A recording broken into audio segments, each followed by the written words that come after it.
రూపాయలు, పురికొస 199 రూపాయలు. మరి వాలంటీర్లు అందరూ కూడా కర్రలు పట్టుకొని తిరుగుతున్నారు మీ చుట్టూ. అంటే మీ చుట్టూ తిరుగుతున్నారు కానీ ఆ రోడ్డు మీద తిరిగే వారి దగ్గర మాత్రం వాలంటీర్లు కనపడడం లేదు. ఈ కర్రల కొరకు 720 రూపాయలు అయింది, 1160 రూపాయలు అయింది. తర్వాత మరి వంట తయారు చేయటం కొరకు వంట చెరుకు సుమారు 7 లారీల వంట చెరుకు తెప్పించాము. అవి 3 నెలలు 4 నెలల పూర్వమే తెప్పించి ఎండబెట్టి వాటిని మళ్ళీ పగులు కొట్టి జాగ్రత్త చేసి, అంటే మరి ఇక్కడ స్థలం లేదు కనుక తోటలో ఏర్పాటు చేశాము. మళ్ళీ అక్కడి నుండి ఇక్కడికి లారీల్లో తోలాము. ఈ వంట చెరుకు వరకే సుమారు 42,606 రూపాయలు అయింది. తర్వాత అంటే బొగ్గు అయిపోయింది. ఎంత? 42,000 రూపాయలు ఏమైపోయింది. బొగ్గు ఉంది, కావాల్సి అక్కడ మీరు పోయి చూస్తూ ఉంటుంది అక్కడ. తర్వాత మరి భోజనం అక్కడ చేసేటువంటి పిల్లలైన వారికి సాంబార్కి ఒక రంగు, అన్నానికి ఒక రంగు, నీళ్ళకి ఒక రంగు, మరి క్రమపరిచే వారికి ఒక రంగు, ఇలాగ రంగురంగులటువంటి చేతి బ్యాగ్లు తయారు చేసాం. వాటికి ఆ గుడ్డల వరకే 1284 రూపాయలు అయింది. తర్వాత సాంబార్లో వాడేటువంటి ఎండుమిర్చి పొడి, ఆ పొడికి 1520 రూపాయలు అయింది. పాల పొడికి 336 రూపాయలు. సరే, ఈ 3 దినాలు మరి మీకేం కూరగాయలు పెట్టడం లేదు. మేము ఏం చేస్తాం? మేము అన్నమే పెట్టలేకపోతున్నాం. కూరగాయలు ఏం చేస్తాం? ఉట్టి సాంబార్ వేస్తున్నాం. అయినా సరే అమృతలాగా తింటున్నారు మీరు కదా. అమృతమే లేదు. ఎందుకని? దానికి 1,08,600 రూపాయలు.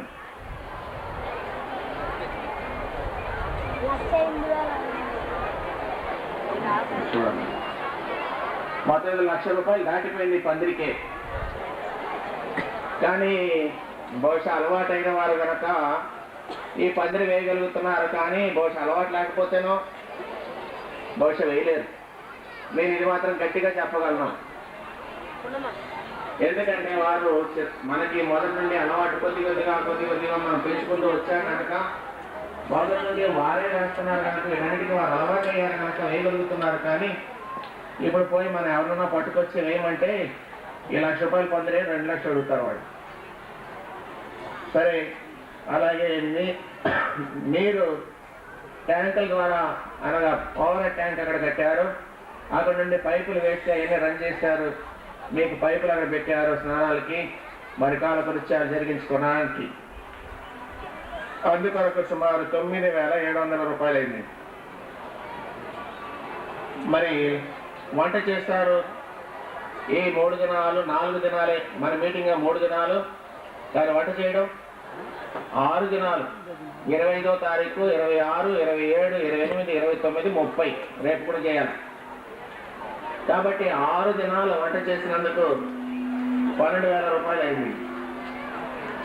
అలాగే లారీల ద్వారా కూడా నీరు తీసుకొస్తున్నాం. ఒక బావి చాలదు.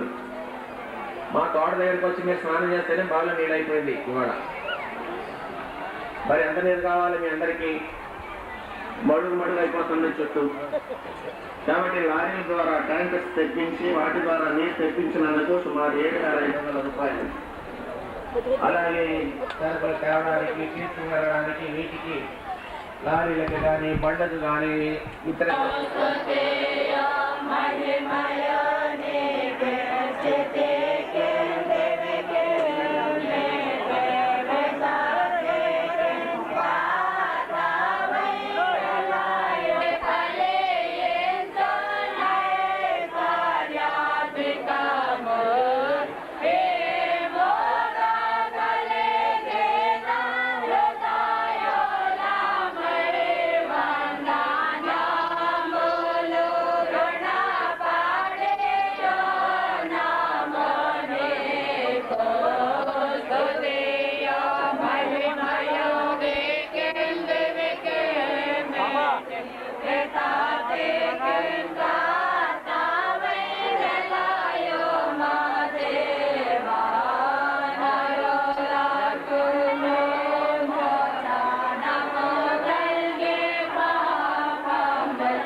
పరిశుద్ధాత్మనామమున ఈ బిడ్డకు పెట్టుచున్నాము.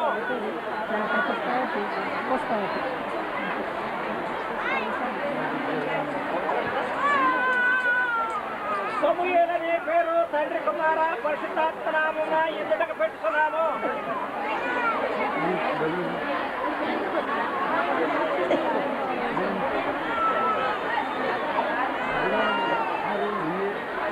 యోహాను అనే పేరు ఈ బిడ్డకు పెట్టుచున్నాము. స్థానికుడైన యోహాను తండ్రి కుమార పరిశుద్ధాత్మనామమున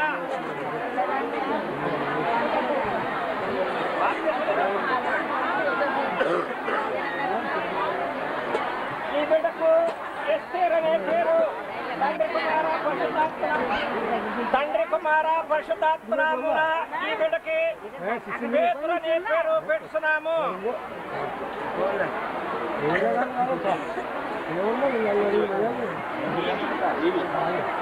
ఈ బిడ్డకి తండ్రి కుమార పరిశుద్ధాత్మనామమున మరియా అనే పేరు పెట్టుచున్నాము. అయిపోయినా ప్రార్థన తర్వాత చేస్తాం.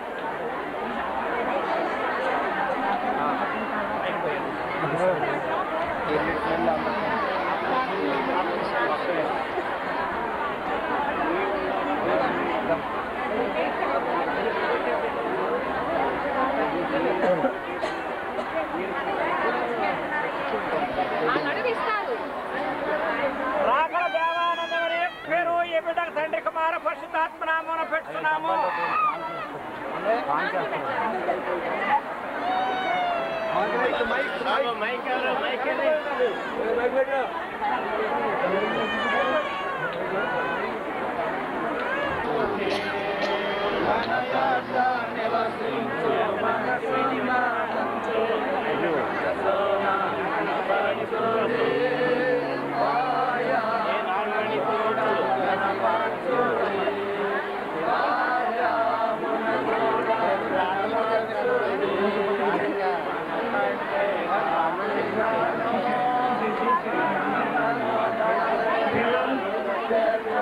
పిల్లల్ని పేరించినవారు పేరు పెట్టడానికి రండి. ఇంకా 5 నిమిషాల్లో మానేస్తాం. పిల్లలు పేరు పెట్టాం. మీ పిల్లలు పేరించిన వారు వచ్చి మీ పిల్లలు పేరు పెట్టించండి. లేకపోతే బాప్తిజం కార్యక్రమంలో వెళ్ళిపోతాం. బాప్తిజం పేరించిన వారందరూ రండి, మీ బాప్తిజం ఇస్తాను. వాలంటీర్లు వేసి మంచి నీళ్లు తీసుకురండి. వాలంటీర్లు వేసి మంచి నీళ్లు తీసుకురండి. బేసిన్లో నీళ్లు లేవు, బేసిన్లో నీళ్లు తీసుకురండి. బాప్తిజం ఇస్తారు. వాలంటీర్లు బేసిన్ కావాలి, నీళ్లు కావాలి. బిందుతో నీళ్లు బేసిన్లు తీసుకురండి.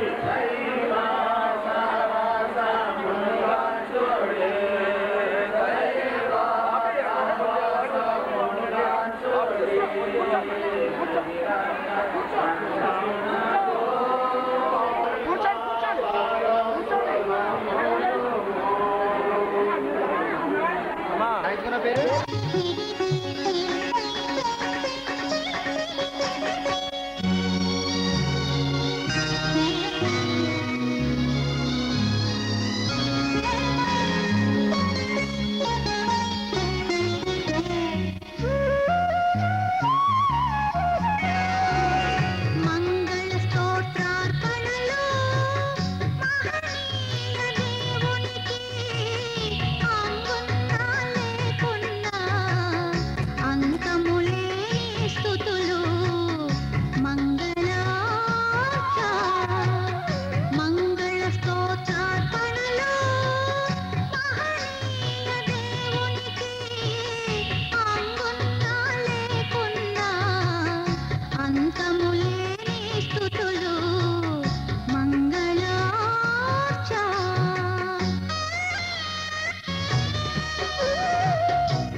సాధ్యమైన వ్యాధులన్నిటినీ స్వస్థపరుస్తున్న ప్రభువా తైలమును దీవించమని, ఎవరి చేతిలో ఒలివ నూనె ఉన్నదో తండ్రి దీవించమని, నీ రక్తముగా మార్చి నీ బిడ్డలకు స్వస్థత దీవెన అనుగ్రహించుము. యేసు నామములో అడుగుచున్నాము తండ్రి. చెయ్యండి తైలముతో ప్రార్థన.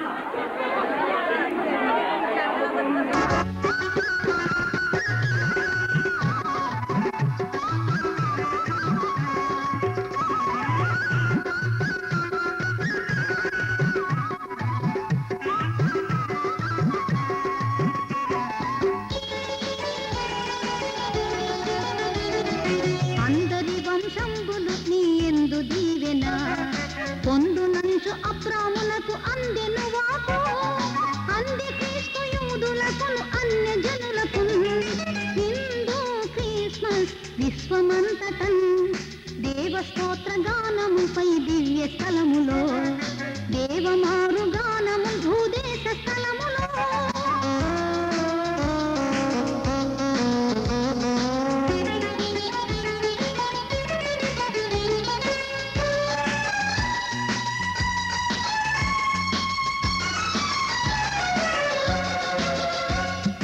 మరియ పుత్ర నామము ఇమ్మానుయేలగు, నరులకు దేవుండె తోడు నిరతము వరకు. దరిని దేవుడుండు గాన వెరవమెన్నడు, పరమదేవుని సహవాసముల దించెను. దేవస్తోత్ర గానముపై దివ్య స్థలములో, దేవమారు గానము భూదేశ స్థలములో.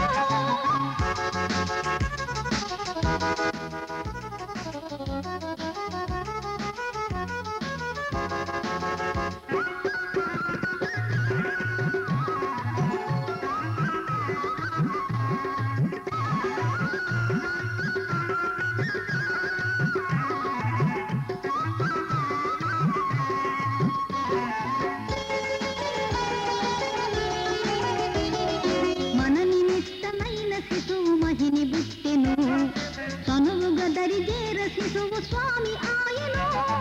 తనువు రక్షణను గణింప వెనుక దీయదు, వినయ భూషణులకు వేల వచ్చను. దేవస్తోత్ర గానముపై దివ్య స్థలములో, దేవమారు గానము భూదేశ స్థలములో. దేవలోక పావనులను దీన నరులను, బోవాజూడ భువి దివి క్రిస్మస్.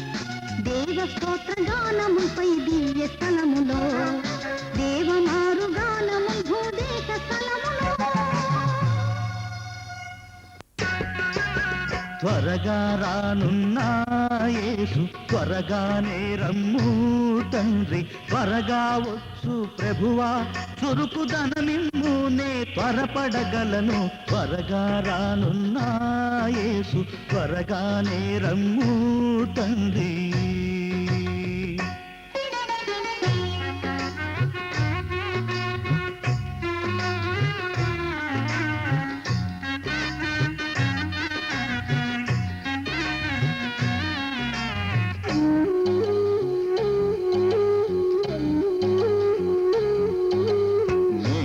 సిద్ధంబుగా లేనని తెలిసినదే నిరుపు, గానన్ పరిశుద్ధాత్మయ నన్ను కడకు సిద్ధము చేసుకొనును. త్వరగా రానున్న యేసు త్వరగానే రమ్ము తండ్రి.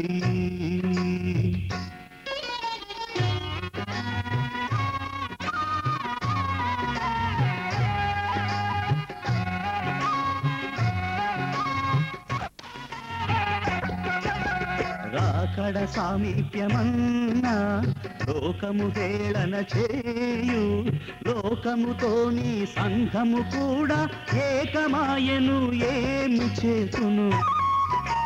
త్వరగా రానున్న యేసు త్వరగానే రమ్ము తండ్రి.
భీకరముగా ముగించుకొని చివరిలోకి వచ్చినాము. ఆత్మ తండ్రి గారు ఉండడానికే వచ్చాడు, సంఘములో ఉండడానికే వచ్చాడు. ఆత్మయు పెళ్లి కుమారుడు రమ్మని చెప్తున్నారని అది నెరవేరే వరకు, మీరు వచ్చుట నెరవేరే వరకు మీరు కూడా సంఘంలో మూడవ కూటమి చివరికి మేము చేరినాము తండ్రి. మీరుండుటను బట్టి మా కార్యక్రమమును మేమే ముగించుకున్నాము తండ్రి. త్రియేక దేవుడాన్ని అపరంజి వంటి పాదములు పట్టుకొని నమస్కరించుచున్నాము. గాయపడిన పాదములు కలిగిన యేసు ప్రభువా నీకు స్తోత్రములు చేయుచున్నాము.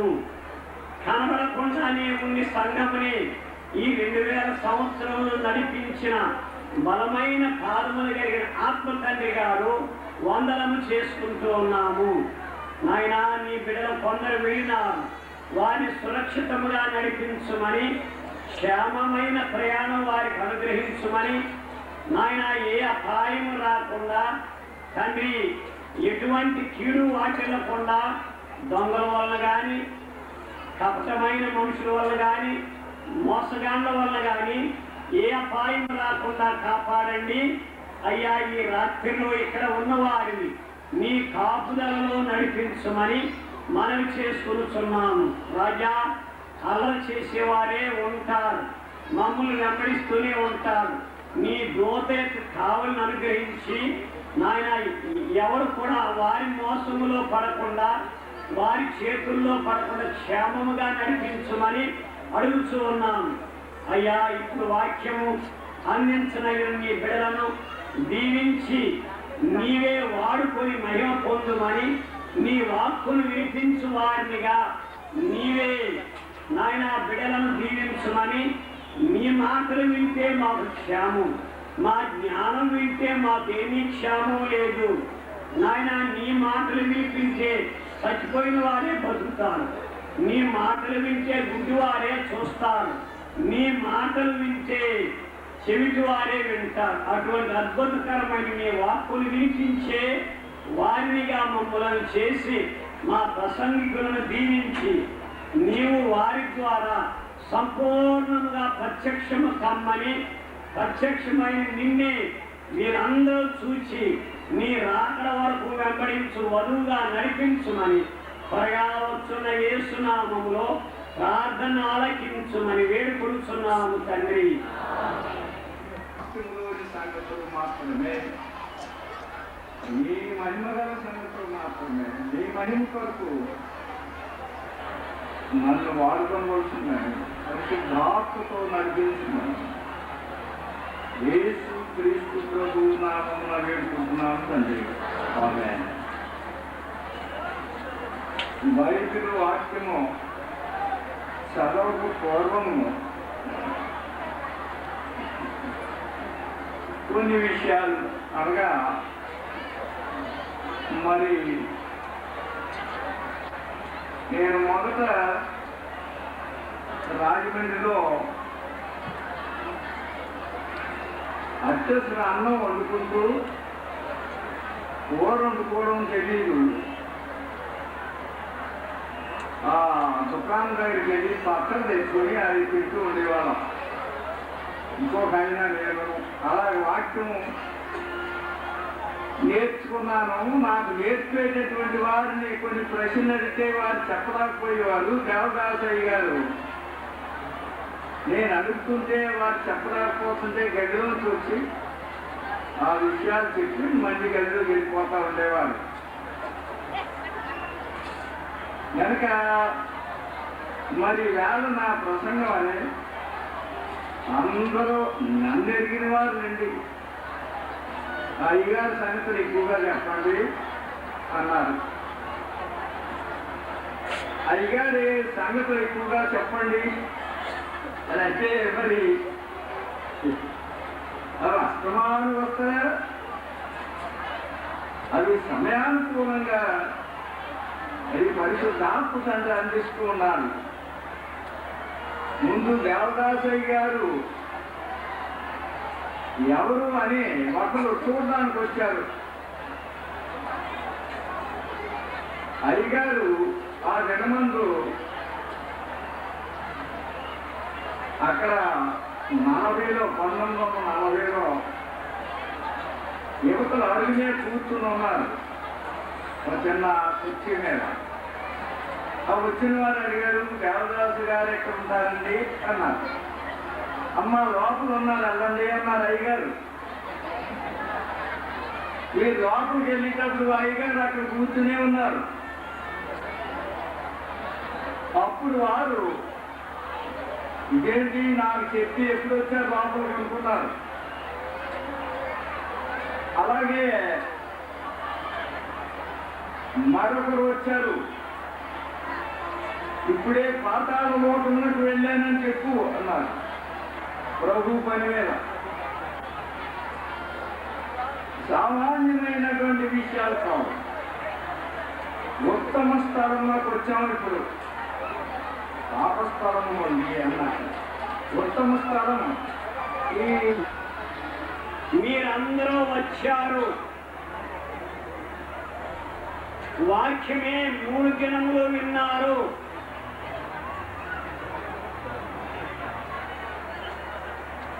జయకరముగా ముగించినాము అని పెద్దలమైన మేమే అనుకుంటున్నాం. అంటే ముగింపు అయిపోయింది కనుక అయిపోయినట్టే లెక్క. జయకరముగా ముగించినామా లేక నా ప్రభువునకే వడ్ల గింజంత మహిమ, వడ్ల గింజ ముక్తంత మహిమ కలిగిందా? అది నా కొలబద్ద. ఎంతమంది వచ్చారు, ఇలా విన్నారు, ఇలా ఉన్నారు అని అనడం కాదు, కానీ నా ప్రభువునికి ఎంత మహిమ కలిగింది అని నేనే ఆలోచిస్తున్నాను. మహిమ కలిగేటట్లుగానే చేశామా? పెద్దలైన వారు పనిని 7 మంగళవారం వచ్చి మేము బేకేల్ గృహంలో కన్వెన్షన్ గురించి ప్రార్థన చేసుకోవాలి. మొన్న మంగళవారం 7వ మంగళవారం ఇక్కడికే వచ్చి పందిరిలోకే వచ్చి ఇక్కడే ఒక అరగంట ప్రార్థన చేసుకుని 7 మంగళవారంలో కన్వెన్షన్ గురించి చేసిన ప్రార్థన ముగించుకున్నాము. పెద్దలైన వారు దూరమనక భారమనక వచ్చారు. మంచి ప్రార్థనలే చేశారు. కనుక మీటింగ్ ఎలా ఉన్నా జరగడానికి వారి ప్రార్థనలే కారణమై ఉన్నావని నేను వారికి 100 దగ్గరకు వచ్చేవారు. శాంతిరాజు గారు ఆయన ప్రార్థన అదొక మార్గంలో ఉంటుంది. మంగళవారం ప్రార్థనకు వచ్చేవారు. ఇదిగో సెక్రటరీ గారు సుదర్శనం గారు ఆయన ప్రార్థన అది ఒక రకంగా ఉంటుంది. శివరాజు గారు చేస్తారు ఆయన ప్రార్థన అది ఒక రకంగా ఉంటుంది. జానయ్య గారు ప్రార్థన చేస్తారు అది ఒక రకంగా ఉంటుంది. ఇన్ని రకములుగా ప్రార్థన. జేమ్స్ గారు వస్తారు వారి ప్రార్థన అది ఒక రకంగా ఉంటుంది. ఇన్ని రకములుగా ప్రతి మంగళవారం 7 మంగళవారంలే కన్వెన్షన్ కొరకు ప్రార్థన చేశారు. వారే కష్టం అనకుండా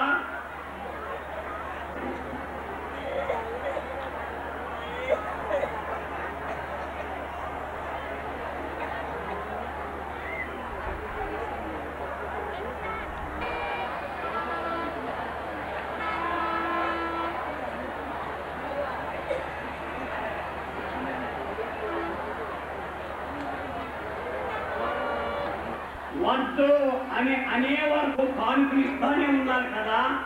అలాగే బైబిల్ మిషన్ సంఘముల వారు కూడా అలాగుననే ఇస్తున్నారు కనుక బైబిల్ మిషన్ సంఘముల వారు కనబడకుండా ఉండేవారు.